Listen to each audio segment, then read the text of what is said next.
الفاتح إلى روح سيدنا وحبيبنا وشفينا رسول الله محمد بن عبد الله وعلى آله وأصحابه وأزواجه وذريته وأهل بيته أجمعين، خصوصا إلى روح سيدنا أحمد بن عيسى المهاجر الفقيه المقدم محمد بن علي بعلوي وأصوله وفروعهم وإلى حضرة النبي. الفاتحة. بسم الله الرحمن الرحيم. الحمد لله رب العالمين الرحمن الرحيم مالك يوم الدين، إياك نعبد وإياك نستعين، اهدنا الصراط المستقيم صراط الذين أنعمت عليهم غير المغضوب عليهم ولا الضالين، آمين. السلام عليكم ورحمة الله وبركاته. الحمد لله الذي وكفى، ثم الصلاة والسلام على النبي المصطفى وعلى آله وصحبه أهل صدق والوفاء. أما بعد، سبحانك لا علم لنا إلا ما علمتنا إنك أنت العليم الحكيم. ربي اشرح لي صدري ويسر لي أمري واحلل عقدة من لساني يفقهوا قولي وسدد لساني واهدي قلبي بحق سيدنا محمد صلى الله عليه وآله وبارك وسلم. يا من هو في علوه كائن، يا من هو في فعل حميد، يا من هو في مجده متين. اللهم أكرمنا بنور الفهم وأخرجنا من ظلمات الوهم وارزقنا فهم النبيين وحفظ المرسلين وإلهام ملائكة المقربين. ربنا زدنا علما وفهما وعقلا يا أكرم الأكرمين بحق سيدنا محمد خاتم الأنبياء والمرسلين. يا رحمن يا رحيم، وصلى الله على سيدنا محمد وعلى آله وصحبه وبارك وسلم، والحمد لله رب العالمين.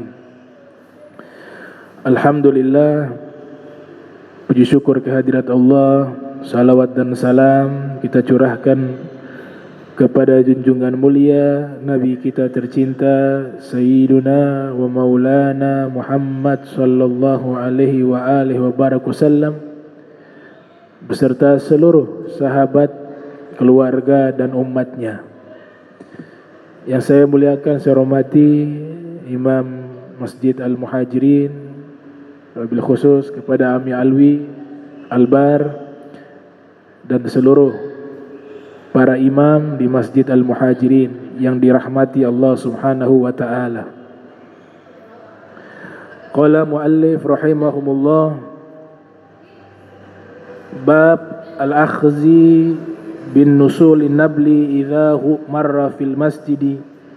An Jabir ibn Abdullah radhiyallahu anhuma qala marra rajulun fil masjidi wa ma'ahu sihamun faqala lahu Rasulullah sallallahu alaihi wasallam amsik binisaliha.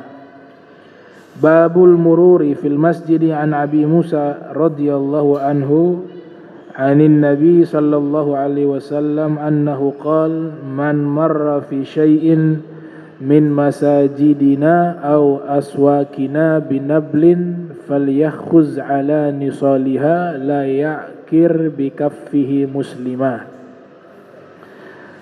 Hadis yang ke-283, bab tentang membawa panah, kemudian mata panahnya ditutup dengan tangan apabila melewati masjid. Dari Jabir ibn Abdullah berkata, marra rajulun, ada seorang laki-laki melewati masjid Nabi, wa ma'ahu siham, lelaki tersebut membawa panah. Faqala lahu Rasulullah sallallahu alaihi wasallam amsik binisaliha. Kemudian Nabi sallallahu alaihi wasallam bersabda kepadanya, peganglah bagian mata panah tersebut. Bab mururi fil masjid, bab melewati masjid. Dari Abi Musa berkata, Rasul sallallahu alaihi wasallam bersabda, siapa yang melewati masjid-masjid kami atau pasar-pasar kami dan dia membawa panah, maka hendaklah dia memegang atau menutup ujung dari panah tersebut sehingga tidak menyakiti seorang muslim. Dua hadis ini keluar kaedah di dalam ilmu usul fikih sebagaimana yang dinyatakan oleh Musnid Dunya Al-Usuliyu Al-Faqih Syekh Yasin bin Isa Al-Fadani. Musnid Dunya, orang yang memiliki sanad hadis yang paling terbanyak di zamannya, seluruh dunia. Namanya Syekh Yasin Al-Fadani. Musnid artinya man yarwil haditha bi isnadihi, orang yang meriwayatkan hadis dengan rantaian sanadnya disebut dengan musnid. Kitabnya disebut dengan musnad. Musnad Ahmad ibn Hanbal, Musnad Imam Dailami, Musnad Firdaus judulnya. Nah, itu jenis-jenis kitab yang mengumpulkan rantaian sanad beserta isi hadis dari Nabi kita Muhammad SAW. Hadis ini menurut Syekh Yasin Al-Fadani, kaedahnya adalah dar'ul mafasid aula min jalbil masalih. Menolak mafsadah, bahaya atau mudarat itu lebih diutamakan dibanding mendatangkan kebaikan. Syekh Yasin mengisyaratkan di dalam kitab Al-Fawaid Al-Janiyah tentang usul fikih. Makna kedua di dalam Al-Qawaid Al-Fiqhiyah, dalam rumusan fiqhiyah disebut dengan ad-darar yuzal. Ad-darar yuzal. Jika ada bahaya wajib dihilangkan. Ad-darar yuzal. Karena hadis ini menceritakan tentang mudarat. Di zaman Nabi, senjata yang mereka gunakan selain pedang, tombak, juga panah. Jadi panahnya itu, busurnya, kebanyakan yang mereka bawa tidak ada penutupnya. Sehingga Nabi khawatir jika berjalan takut tidak sengaja mengenai orang, memudaratkan orang. Sampai di situ pemikiran Nabi. Sehingga Nabi mengatakan, kalau kalian jalan lewat di masjid, di pasar, ujung daripada busur panah itu ditutup. Jangan sampai mengenai orang, membahayakan orang lain. Itu ajaran Nabi kita Muhammad SAW. Menjaga jangan sampai orang lain dirugikan, orang lain tersakiti, baik sengaja ataupun tidak sengaja. Hadis yang lainnya disebutkan oleh Imam Nawawi yang lahir 631 Hijriah, wafat 676 Hijriah, dalam kitabnya Al-Arba'in An-Nawawiyah. Dan hadis ini walaupun singkat tapi maknanya luas. Ini termasuk jawami'il kalim, mukjizatnya Nabi. Ucapannya sedikit tapi maknanya luas. Khairul kalam ma qalla wa dalla. Khairul kalam ma qalla wa dalla. Pepatah mengatakan, sebaik-baiknya ucapan sedikit namun padat. Nah, itu disebut sebagai mukjizatnya Nabi, jawami'ul kalim namanya. Jawami'ul kalim. Ucapannya singkat, tapi jika dibedah, dibahas, dikaji ucapan Nabi yang singkat itu bisa berjilid-jilid. Di antaranya adalah sabda Nabi la darar wala dirar. La darar wala dirar. Guru kami Al-Habib Sayyidul Walid Abdurrahman bin Ahmad As-Saqqaf, Bukit Duri.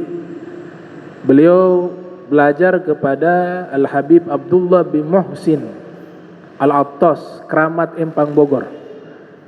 Al-Habib Salim bin Jindan, itu gurunya beliau. Al-Habib Ali bin Husain Al-Attas, Habib Ali Bungur, itu guru beliau. Juga beliau belajar kepada Al-Habib Ali bin Abdurrahman Al-Habsyi dan ulama-ulama sepuh. Nah, saya madrasahnya di situ, di tempat beliau. Tapi saya tidak ketemu langsung beliau. Beliau sudah wafat ketika saya masuk. Tapi saya ketemu dengan murid-murid langsung beliau, dengan putra-putra beliau. Saya masih ingat ada catatan yang diriwayatkan dari beliau, Al-Habib Abdurrahman bin Ahmad As-Saqqaf. Beliau ini sepuh, wafat usia 100 tahun. Al-Habib Abdurrahman, seluruh putra-putranya dijadikan ulama rujukan di Jakarta khususnya. Sayyidul Walid mengatakan makna hadis la darar wala dirar, artinya la tadurra nafsak wala tadurra gairak. Jangan kau membahayakan dirimu dan jangan membahayakan orang lain. Itu makna dari hadis tersebut. Kaidah yang keluar tadi, ad-darar yuzal, darul mafasid aula min jalbil masalih. Keluar dari hadis tersebut kaidah. Itu penjelasannya Syekh Yasin Al-Fadani.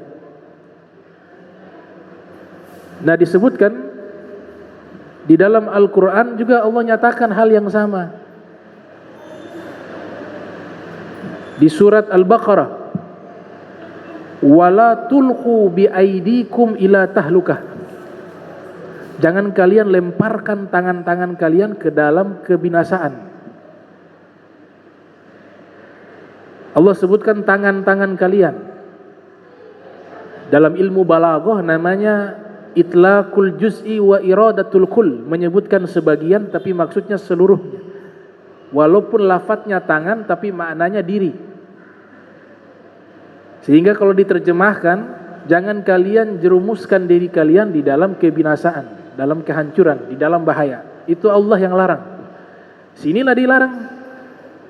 Bunuh diri dilarang.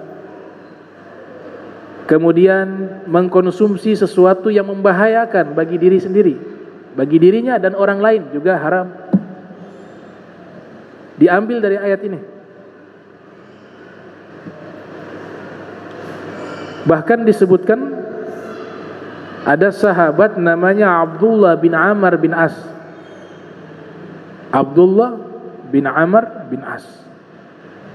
Ini riwayat diceritakan oleh As-Sayyid Abdurrahman Ibn Saqqaf As-Saqqaf dalam kitabnya Ad-Durus Al-Fiqhiyah juz 4. Nabi mengutus Abdullah bin Amr bin As melakukan perjalanan ekspansi. Kemudian diangkat Amr bin As menjadi pemimpin. Nabi sudah menyatakan, man ata'a amiri faqad ata'ani. Siapa yang taat kepada pemimpin yang saya angkat, dia telah taat kepadaku. Jadi sifatnya mutlak. Sehingga di zaman tersebut jika Nabi mengangkat seorang pemimpin memimpin pasukan, maka tugasnya bukan hanya memimpin pasukan, tapi sholat 5 waktu harus imamnya pemimpin tersebut. Tidak bisa yang lain. Itu aturan yang sudah dibuat oleh Nabi kita Muhammad sallallahu alaihi wasallam. Di tengah perjalanan pada waktu itu cuaca sedang dingin. Di gurun pasir apabila cuaca itu dingin sekali dia. Abdullah bin Amr bin As tidur. Sudah waktu malam tidur. Sudah mendekati tibanya sholat subuh, bangun beliau. Yang imam harus beliau. Ternyata sudah janabah.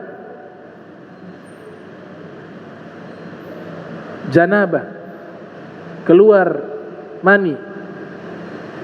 Mungkin pengaruh cuaca dingin, keluar air mani.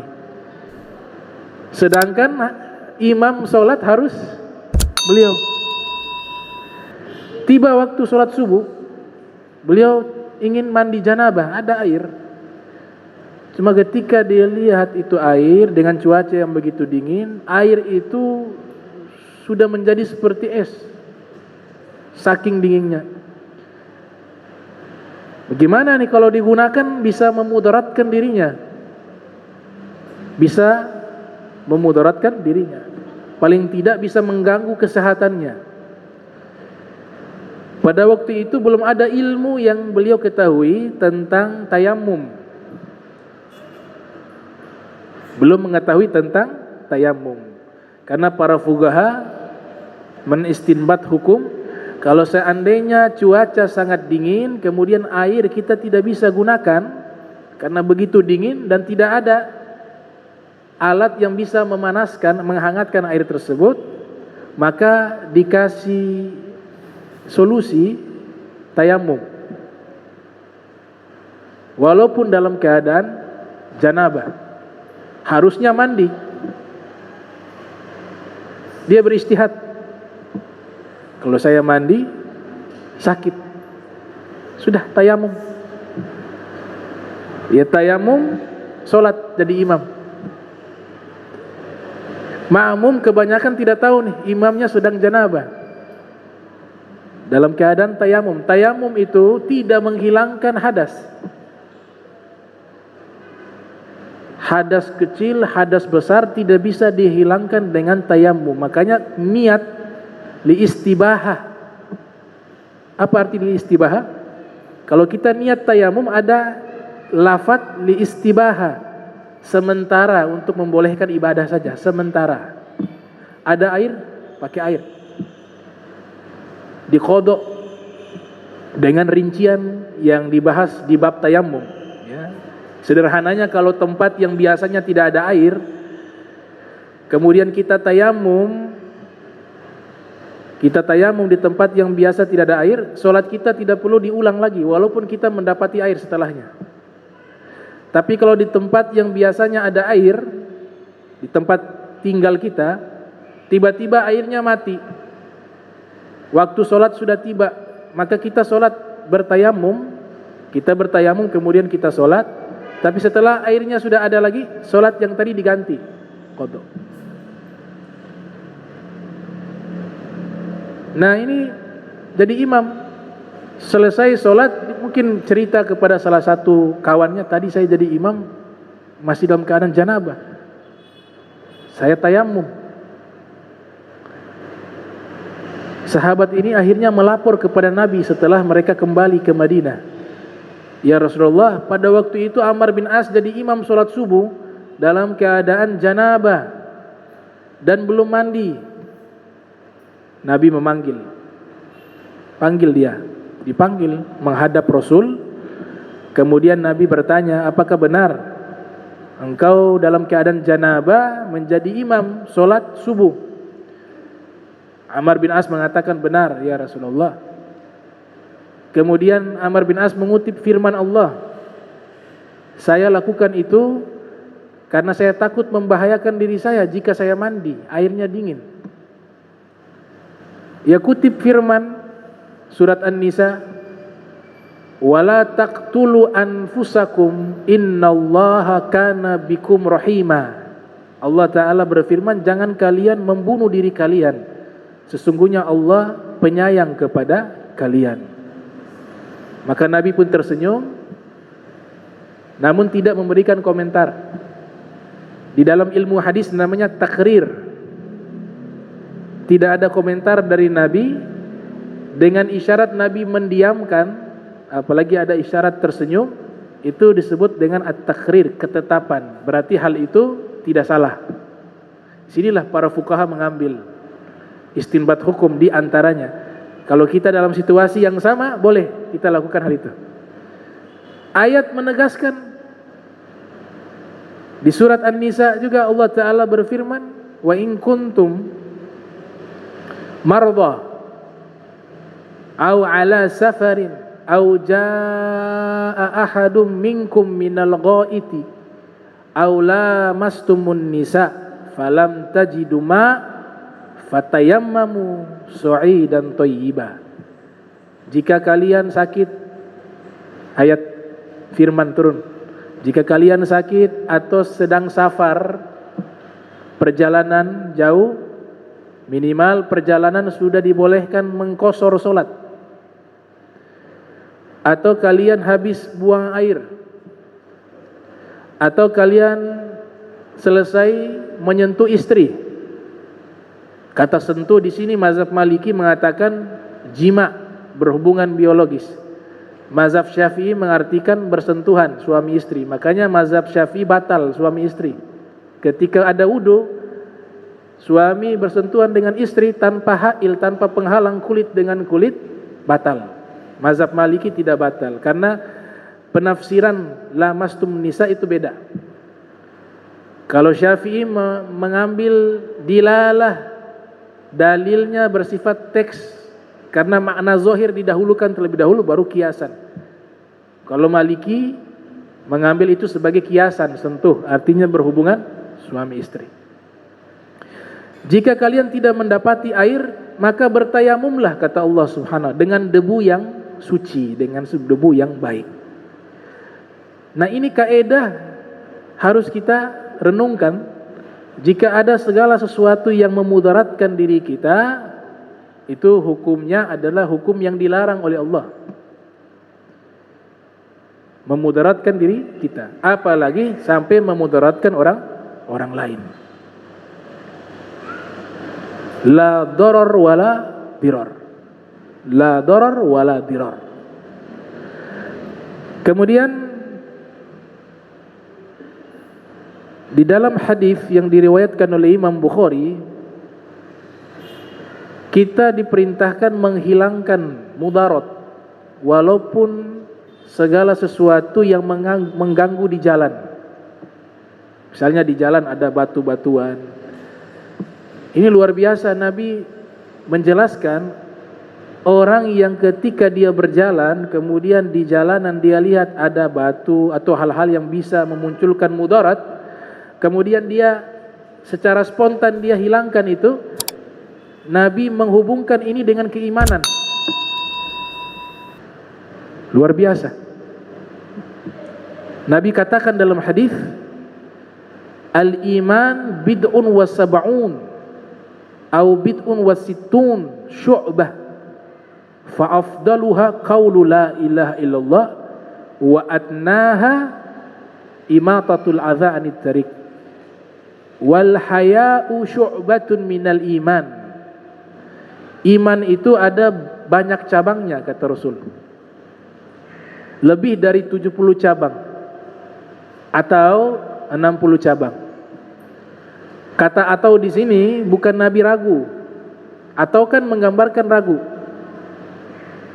Saya tadi malam atau saya tadi sore minum kopi atau teh ya. Oh, Rasulullah gak boleh begini.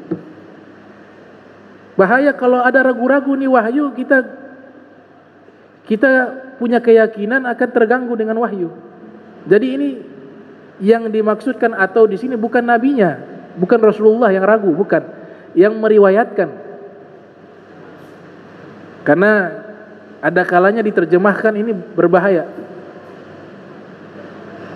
Kalau tidak mendalam pemahaman hadis secara teks dan konteks, maka dia akan terjemahkan iman itu ada sekitar 70 atau sekitar 60. Seakan-akan Nabi yang menyatakan, seakan-akan Nabi yang ragu. Rasulullah tidak pernah ragu, ilmunya jelas, hafalannya jelas, semuanya itu Allah kasih, bukan lewat akal saja, tapi ruh, hati dan jiwa dan akal. Dia menyatu, tidak ada lupa. Tidak ada kebenaran yang Nabi ragukan, tidak ada ilmu yang Nabi masih ragu kebenarannya, tidak. Semuanya itu yakin. Adapun hadis tersebut yang ragu rawinya Abu Hurairah. Karena hadis ini diriwayatkan oleh Abu Hurairah. Iman itu sekitar 70 atau sekitar 60. Beliau mendengar dari Nabi, cuma beliau ragu nih. Nabi waktu itu ucapkan 70 atau 60 cabang dari keimanan. Jadi bukan Nabi Muhammad yang ragu di situ, periwayatnya yang ragu. Kemudian Nabi mengatakan, paling afdolnya keimanan ucapan la ilaha illallah. Paling rendahnya keimanan menghilangkan gangguan di jalanan. Dan malu cabang daripada keimanan. Kenapa Nabi kaitkan iman dengan menghilangkan gangguan di jalanan? Karena orang beriman itu pasti baik. Orang beriman itu pasti baik. Dia tidak mau melihat orang-orang lain kena mudarat. Maka spontanitas kebaikan itu akan merespon dia. Jika lihat sesuatu yang bisa mengganggu orang lain, pasti dia hilangkan. Itu sifatnya orang beriman. Makanya perbuatan baik dengan keimanan satu kesatuan yang tidak bisa terpisahkan. Coba kita perhatikan firman di dalam Al-Quran. Allah Ta'ala selalu menyatakan alladzina amanu wa amilu sholihat. Beriman kepada Allah dan beramal baik. Gak bisa dipisah. Yang paling rendah kebaikan itu. Paling rendah kebaikan, keimanan yang paling rendah itu. Jadi iman itu punya tingkatan-tingkatan, punya jalur-jalur, punya cabang-cabang. Imam Baihaqi mengarang kitab berjilid-jilid. Hampir 8-9 jilid kitabnya. Itu beliau hanya membahas cabang-cabang iman. Hampir 9 jilid kitabnya.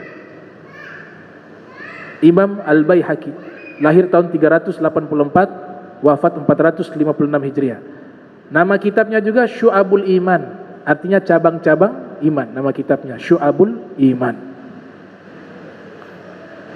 Jadi kaful adza, ciri orang beriman tidak mau melakukan hal-hal yang buruk bagi dirinya, apalagi orang lain. Itu sifatnya orang beriman. Ada nasihat yang sangat indah dari seorang sufi, Al-Qarnu Tsani, kelahiran abad kedua Hijriah. Disebutkan di dalam kitabnya Al-Imam Abu Nuaim Al-Asfahani,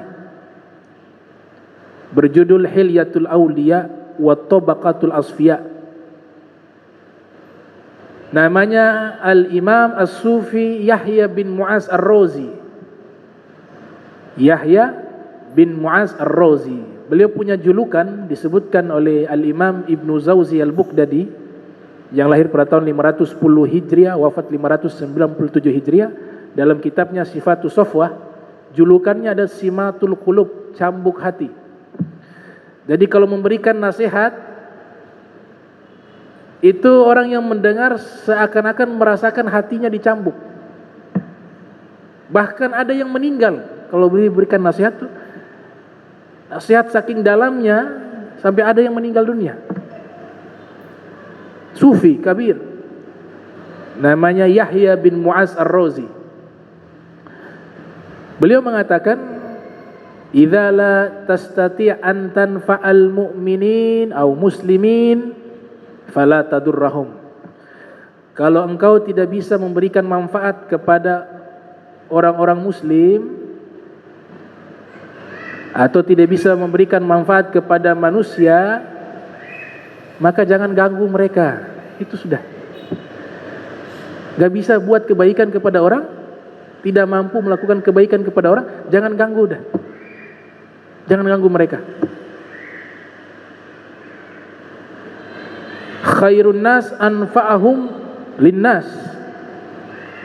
Sebaik-baiknya manusia yang paling bermanfaat kepada manusia. Tapi seandainya tidak mampu juga memberikan manfaat, jangan ganggu orang. Jangan ganggu orang. Setiap gangguan yang kita lakukan itu sekecil apapun diminta pertanggungjawaban oleh Allah Subhanahu. Sebagaimana gangguan kecil kita singkirkan bernilai pahala, maka hal yang sama gangguan kecil juga yang kita berikan, kita buat kepada orang juga akan dihitung oleh Allah Subhanahu wa taala. Luar biasa. Itu beliau mengatakan, kalau gak bisa bikin kebaikan, udah jangan bikin kejahatan sudah. Imam Ghazali mengatakan manusia ada 3 macam. Ada kal malaikah, ada manusia karakternya seperti malaikat. Biografinya, track recordnya itu kebaikan seluruhnya. Gak ada, kita cari keburukan susah. Mencari keburukan susah, isinya kebaikan. Ini manusia paling tertinggi, paling mulia, kata Imam Ghazali dalam kitab Bidayatul Hidayah. Ada manusia yang kedua kal jidar, seperti benda mati. La yadur wa la yanfa, tidak memberikan bahaya kepada orang, tidak mengganggu orang, tapi juga tidak memberikan manfaat, lumayan sudah. Kal jidar kayak tembok, lumayan. Tapi yang ketiga ini al-kal agarib wasiba, seperti kalajengking dan hewan buas. Adanya dia ini selalu buat gangguan, mengganggu orang. Nah ini kata Imam Ghazali, kasiba, seperti hewan buas, seperti kalajengking. Dan ini seburuk-buruknya manusia. Orang seperti ini yang hidupnya hanya mengganggu orang lain, ini orang paling dibenci oleh Allah di hari kiamat. Selesai. Paling dibenci oleh Allah di hari kiamat. Nabi katakan dalam hadis, inna syarran nasi manzilatan indallahi yaumal qiyamah, sesungguhnya derajat manusia yang paling buruk di sisi Allah di hari kiamat adalah manusia yang hidup di dunia semua orang terganggu atas perbuatannya. Itu manusia yang paling buruk derajatnya di hari kiamat, kata Nabi kita Muhammad sallallahu alaihi wasallam. Jadi jangan meremehkan kebaikan sekecil apapun, dan jangan meremehkan perbuatan buruk sekecil apapun. Mohon maaf, knalpot motor yang berisik, kalau 10 tahun dia pakai, berapa banyak orang yang terganggu? Berapa banyak? Ada orang yang sakit, ada anak bayi yang terbangun tidurnya. Berapa banyak? Dan dosa seperti ini kasusnya kepada manusia. Dia harus meminta maaf kepada orang yang pernah ia ganggu. Tidak sembarangan. Knalpot itu mengganggu. Ada orang dengan tetangganya juga demikian. Dia ganggu tetangganya. Dibuat pesta setiap hari, setiap kumpul orang tanpa izin, terganggu. Terganggunya mereka sudah dosa itu. Merasa terganggunya sudah dosa. Makanya para salaf itu luar biasa. Orang-orang solihin itu mereka dalam hal yang dianggap tidak mengganggu, bagi mereka itu dosa. Imam Bukhari pernah latihan panah. Imam Bukhari, sahibul hadzal kitab. Tidak sengaja panahnya itu nyasar, menghantam dinding rumah tetangganya. Pucat wajahnya Imam Bukhari. Masuk ke rumah tetangganya, lihat tidak ada bekas. Diteliti, oh ada sedikit sekali, kecil. Imam Bukhari mengetok pintu tetangganya, pintu rumah tetangganya, keluar. Wajah Imam Bukhari pucat. Tangga ini heran. Kenapa wahai Imam Bukhari? Waktu itu sudah terkenal beliau sebagai ahli hadis. Karena beliau terkenal sejak usia kecil. Kata Imam Bukhari, Saya mau minta maaf, saya sudah buat kesalahan yang besar. Bukan mengatakan, kesalahan apa wahai Imam Bukhari? Tadi saya latihan panah, tidak sengaja panah itu mengenai dinding rumahmu. Yang punya rumah lihat, dindingnya masih utuh, tidak ada yang rusak. Oh, tidak ada yang rusak. Tunjuk, ini ada kecil sekali. Saya minta engkau sebutkan biayanya berapa agar saya mengganti rugi. Saya tidak mau gara-gara ini dinding saya jadi diminta pertanggungjawaban oleh Allah di hari kiamat. Saya tidak mau nih. Luar biasa. Ada ulama namanya Kaisan.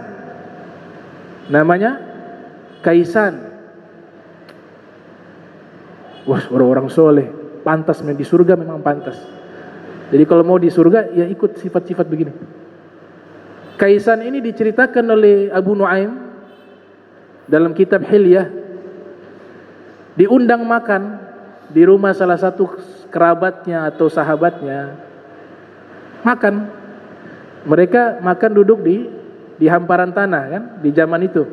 Rumah dari tumpukan tanah liat. Habis makan enak. Jadi posisi ini dengan tetangga, pintu dengan tetangga nempel gitu. Pintu samping atau bagaimana ceritanya. Kaisan ini habis makan menggosokkan tangannya di dinding tetangga dari sahibul bait yang mengundang ia makan. Tidak sengaja, tidak sadar, sedikit saja. Kemudian habis itu pulang ke rumah. Sampai di rumahnya beliau teringat tadi sudah menggosokkan tangan di dinding rumah tetangga yang mengundang ia makan. Maka dia menangis. Dia kembali lagi mengetok pintu rumah tersebut.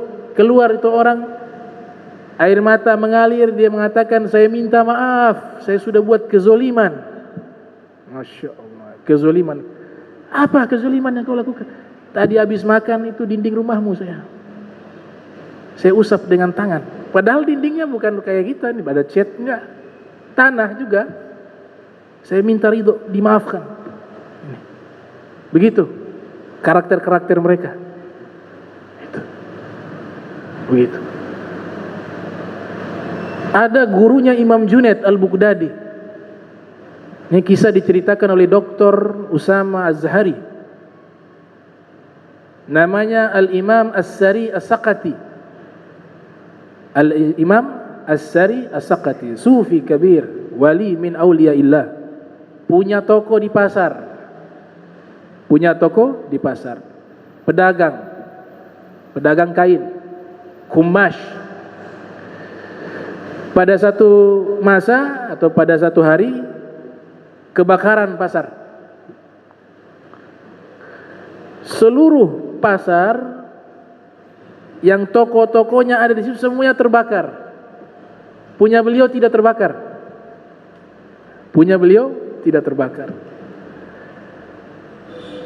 Datang beliau, ada yang mengabarkan bahwa ini pasar kebakaran.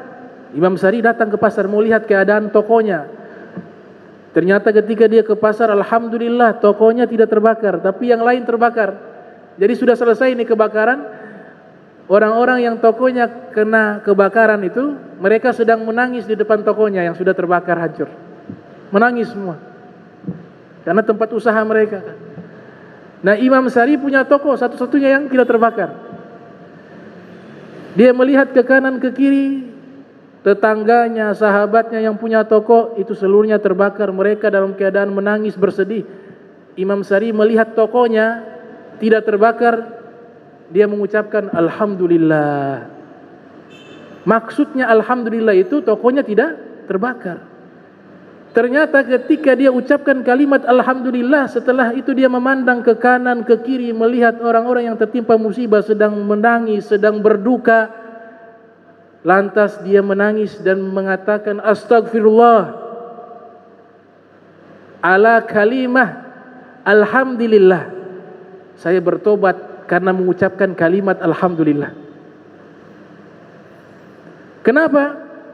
Dia merasa bahagia, senang di atas saudara-saudaranya yang sedang menderita, padahal dia tidak bermaksud demikian. Berapa lama dia sesali perbuatan itu? 40 tahun, istighfar tidak pernah berhenti. 40 tahun. Masya Allah. Gimana Allah tidak cinta orang seperti begini? Iya. Cinta. Innallaha yuhibba igathatal lahfan. Nabi bersabda, sesungguhnya Allah Subhanahu wa taala mencintai orang-orang yang menolong orang yang sedang berduka. Orang yang sedang susah ditolong, itu Allah cinta, Allah senang. Ini cabang dari keimanan. Surga dimasuki oleh orang seperti ini, paling banyak orang-orang seperti ini. Ya, itu luar biasa. Dan masih banyak, ini hanya sebagian. Orang baik itu banyak. Orang-orang yang dekat dengan Allah itu banyak. Kalau tidak ada mereka, ini Allah sudah kasih hancur ini alam semesta. Karena masih ada orang baik, Allah masih jaga kita. Itu. Masih banyak orang baik. Nah ini kaful adza. Jadi kalau gak bisa buat kebaikan, jangan ganggu orang. Jangan ganggu dengan lisan, jangan ganggu dengan perbuatan. Ya. Itu yang Nabi katakan, orang Islam yang hakiki ya seperti itu. Al-muslimu man salimal muslimuna min lisanihi wa yadihi. Orang muslim adalah orang-orang muslim selamat dari lidah dan tangannya. Makna selamat dari lidah tangannya, dari kejahatan lidahnya, dari kejahatan tangannya. Al-muslimu man salimal muslimuna min lisani wa yadi. Bahkan menjaga perasaan orang itu diatur secara spesifik di dalam Islam. Bukan hanya berbuat baik secara zahir, berbuat baik untuk menjaga hati mereka tidak tersinggung, tidak sedih, itu juga diajarkan dalam Islam. Contoh, dan ini diajarkan oleh para ahli tasawuf seperti Imam Abu Thalib Al-Makki dalam kitab Qutul Qulub. Mungkin kita sering melakukan, termasuk saya juga dalam perkara ini. Alhamdulillah, dapat tambahan ilmu, kita mau amalkan sedikit demi sedikit. Ternyata kalau ketemu orang yang kita kenal di jalan, sunnahkan salam, tanya kabar. Tapi ada ucapan yang makruh, tidak baik kita ucapkan ketika bertemu dengan orang di jalan. Dan dua ucapan ini sering kita ucapkan. Yang pertama, ila aina turid, mau kemana? Itu makruh ucapan itu. Jangan dipakai ucapan itu. Ila aina turid, mau kemana nih? Kenapa ucapan ini ulama memakruhkan? Seperti Imam Mujahid, Al-Imam atau Ibn Abi Robah, Al-Imam Abu Thalib Al-Makki, karena bisa jadi dia mau pergi di tempat yang sifatnya privasi, yang dia juga mungkin ingin tidak ada yang tahu dia pergi di situ. Dan kita tidak ada urusan mau cerita orang mau kemana. Apa urusan kita? Jadi kalimat itu makruh, tidak bagus. Akhirnya apa yang terjadi? Dua kemungkinan. Terpaksa dia jawab, kalau dia seorang yang jujur, terpaksa dia jawab, tapi dalam hatinya dia tidak enak. Dia gak suka itu. Mau kemana? Mau ke rumah ini Fulan bin Fulan. Terpaksa karena sudah ditanya. Dalam hatinya tidak enak. Ini tempat saya pengen tidak ada yang tahu, cuma sudah ditanya terpaksa. Atau kemungkinan kedua, untuk dia menghindari dan menutup privasinya, dia berbohong. Maka orang yang bertanya ini sudah mengantarkan dia kepada dua kesalahan luar biasa. Itu yang pertama. Jadi sekarang dirubah itu kalimat. Mau kemana, Bib? Sudah. Saya mau ke langit, ke apa, urusan saya apa? Nanya-nanya apa itu? Tanya kabar bagaimana? Nah, itu boleh. Itu. Kenapa demikian dilarang? Karena masuk di dalam larangan yang Allah larang. Apa itu? Wala tajassasu. Jangan suka mata-matain orang. Nah, kalimat mata-mata orang itu diantaranya seperti itu. Kemana? Mau kemana? Di mana? Ini ajaran hanya ada di dalam ilmu Nabi Muhammad. Jadi orang baik tidak tanggung dia. Betul Imam Ghazali bilang malaikat itu betul. Malaikat betul. Sampai seperti itu dijaga perasaan. Ingat tuh kalimat pertama itu. Ila aina turid, mau kemana? Itu diganti sekarang. Gimana kabar? Insyaallah sehat, alhamdulillah. Sudah. Enggak ada urusan sama kita. Dia mau kemana? Dia ke tempat baik, urusan dia dengan Allah. Dia ke tempat yang jahat, urusan dia dengan Allah. Kita diperintahkan prasangka baik, selesai. Kalimat yang kedua yang makruh, min aina ji'ta, dari mana? Barusan dari mana? Itu juga makruh. Karena sama seperti yang pertama. Ketahuan juga dia. Bohong. Untuk tutupi, dia berbohong. Orang yang bertanya mengantarkan dia kepada dosa bohong. Dia jawab jujur, hatinya tidak enak, tidak suka, juga kena. Makanya hukumnya makruh. Hukumnya makruh. Ada hal juga yang sebenarnya wajib, cuma jarang orang memperhatikan hal tersebut, dianggap sepele, padahal dia kena dosa juga. Ada orang menitipkan salam, jangan main-main itu. Hukum mengucapkan salam sunnah, dan hukum menjawab salam wajib. Yang menyampaikan salam hukumnya wajib, amanah. Tolong ya nanti sampaikan salam. Iya. Dia sudah iyakan, berarti dia sudah terima amanah tersebut. Dia lupa, sampai tidak dia lakukan itu, kena dosa dia. Karena sudah terima amanah tapi tidak sampaikan. Cara menyampaikan salam itu bukan kita dititipkan salam kepada fulan misalnya, kemudian kita ketemu si fulan, kita katakan tadi si fulan ada titip salam. Nah, yang mendapatkan salam ini jangan bilang waalaikumsalam, itu salah. Orangnya tidak ada di situ. Hukumkan kamu. Yang benar bagaimana? Wa alaika wa alaihi salam. Kepadamu dan kepada dia Allah berikan salam. Begitu caranya. Kalau kita mengatakan waalaikumsalam, itu sigot kalimatnya kepada orang yang ada di hadapan kita. Sedangkan yang menitipkan salam tidak ada di hadapan kita, harus pakai dia. Wa alaika wa alaihi salam.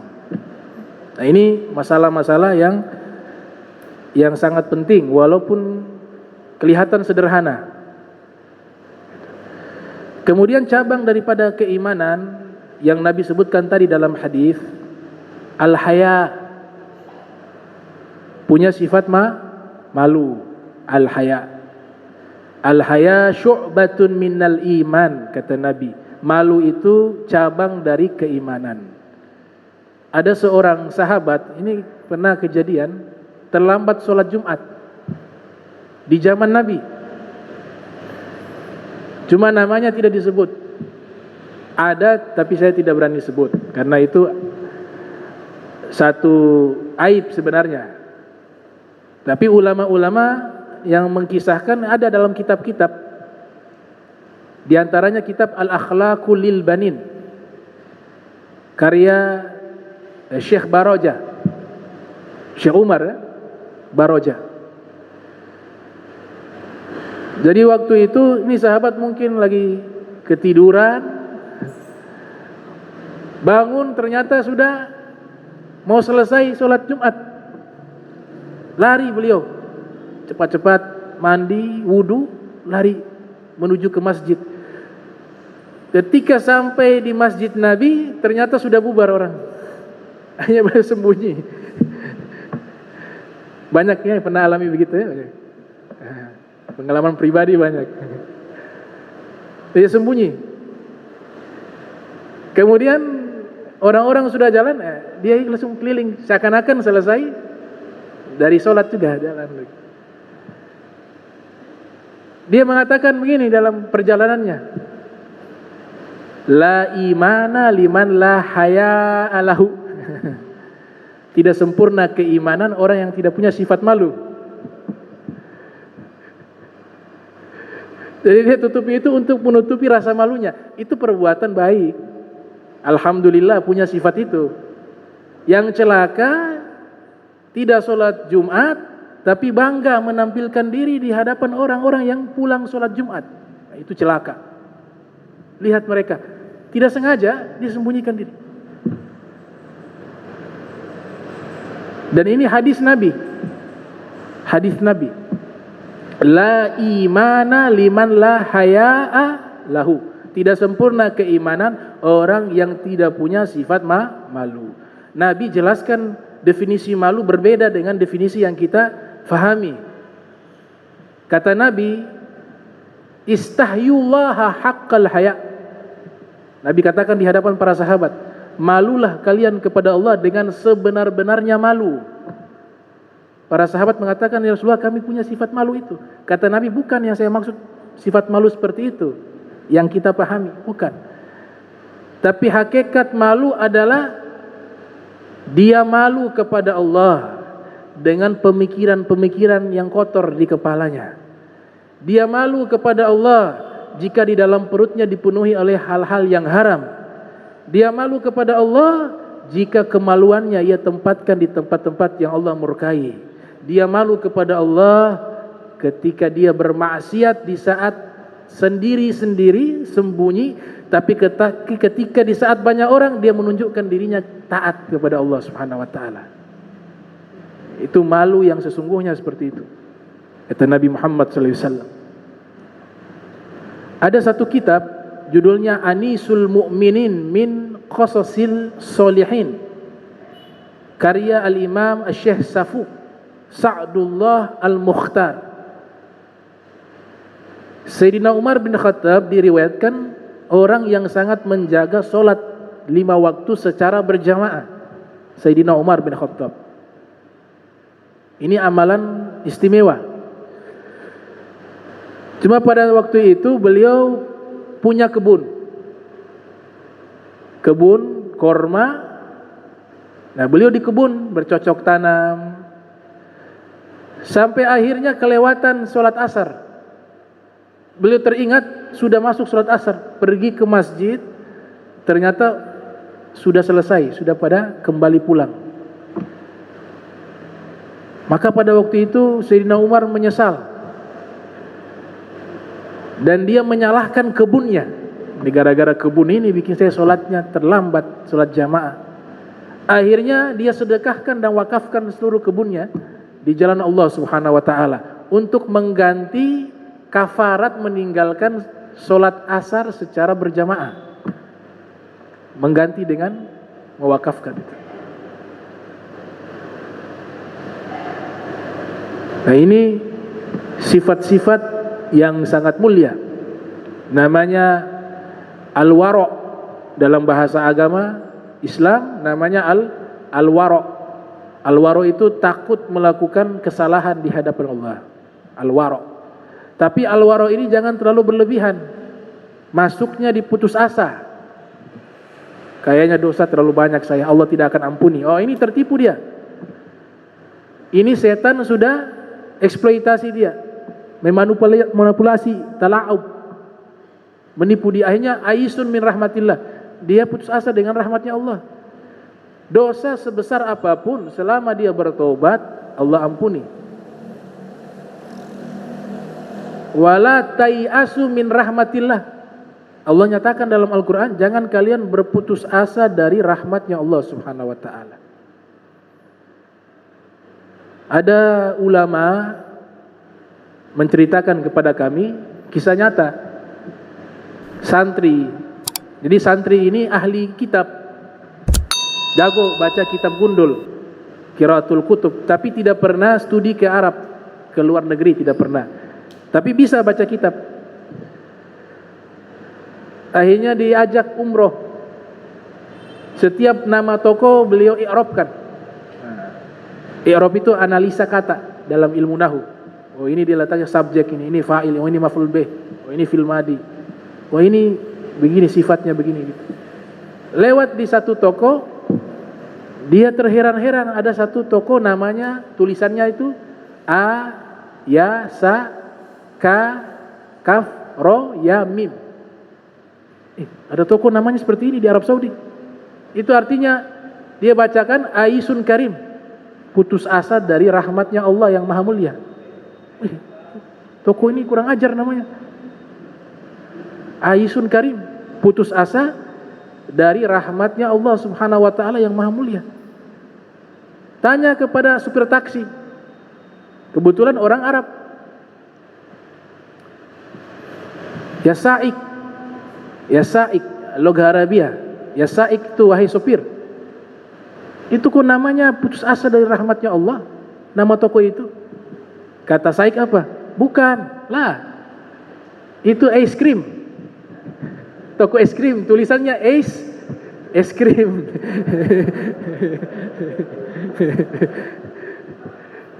Jadi es krim tulisannya itu kalau kita tidak paham itu bahasa, itu toko, kita baca di kitab tulisannya Aisun Karim, padahal maksudnya bukan Aisun Karim, es krim itu. Jadi pengalaman juga guru, ya? Pengalaman juga guru, tidak harus di buku saja, tapi pengalaman juga itu guru. Ya mudah-mudahan ini bisa bermanfaat. Semoga Allah Ta'ala ampunkan dosa-dosa kita semuanya. Allah berikan istiqamah fi ta'ah wal ibadah, diberikan halawah fil ibadah wa fil iman wa fit ta'ah. Wansurna ma'a habibika Muhammad sallallahu alaihi wasallam fi yaumil mahsyar ma'a awliya wa syuhada wa salihin. Amin ya rabbal alamin. Bismillahirrahmanirrahim. Alhamdulillahi rabbil alamin. Allahumma salli wa sallim ala sayyidina Muhammad. Allahumma jam'ana hadha jam'a marhuma wa tafarraqana min ba'di tafarraqa ma'zuma wa la tajal minna wa la minna syaqi wa la mahruma.